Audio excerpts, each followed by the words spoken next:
मणिपुर के 400 चेन तोरे बहुदिन सरुक यारी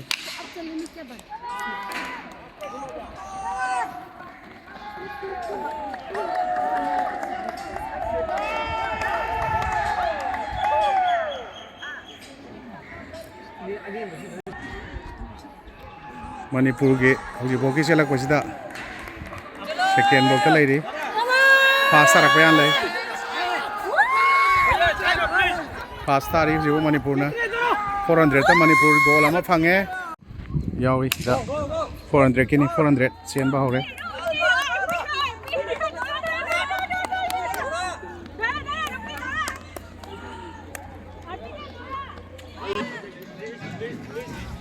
मणिपुर के सेगी फिल्म चाचे 400 मीटर फास्ट था दोरे याम नुआई गोल अनोबा मगम हाफ तोरे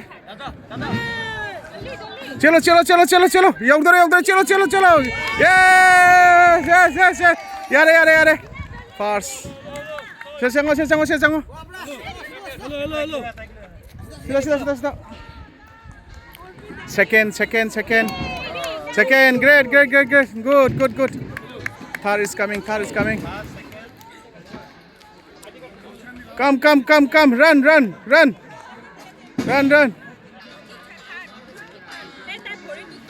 yeah Shinta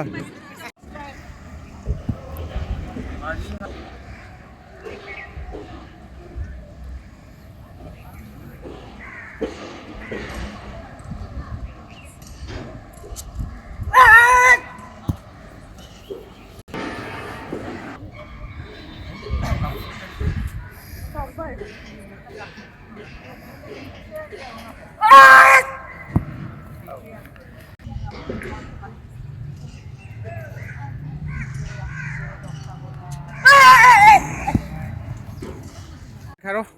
last ne golama hapse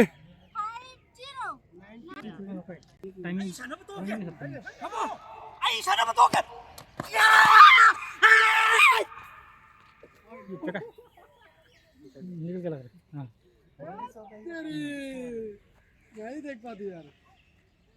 इतना देर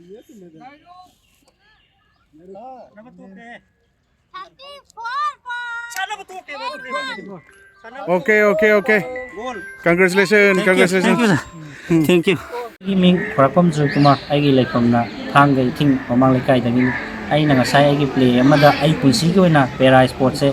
have a gold medal from the target. I son of a toxer again in a love the Kivodo, Moy organizer, Natraga, judges in the pain the Vaginate. I get Tamoida, Isani, Sabu, singers of Magaloina. I Haja Kivani, Aduga, Yaman Wajabamana, or the former Chief Minister of Viramba, on the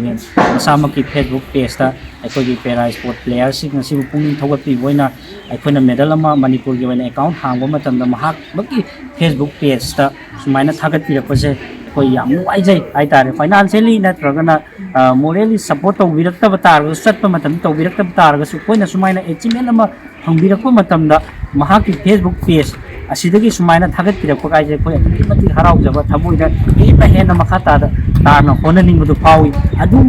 phaurak pa mayam duna thamoi se pen da bagi ai haijaki bani aduga amana aikoi lakliba aikoi ga competition taunariba aikoi ga fight taunariba stage dai lai sing jigi equipment ni aduki mati high advantage oiba ngakani purga lai si aikoi gi oina di advantage oiba di laira dana flight ticket satna ngai bara phok leitadana mingon dagi haijaba kara ojasinna su khoi pulap puthokpa ngamdabani na ko aikoi dumai toro yam wana yorakibani ba adugumba moi equipment suraga lakpaduga aikoi kemda surabi lakpasiga aikoi chap manai moi de su koina hengadabani haibagi wakalon isani sa sinaba mag loinana aikoi haijakibani aikoi yam nuai jai second suba para sport sinbi ga aikoi Rajiv sir Assam gi yam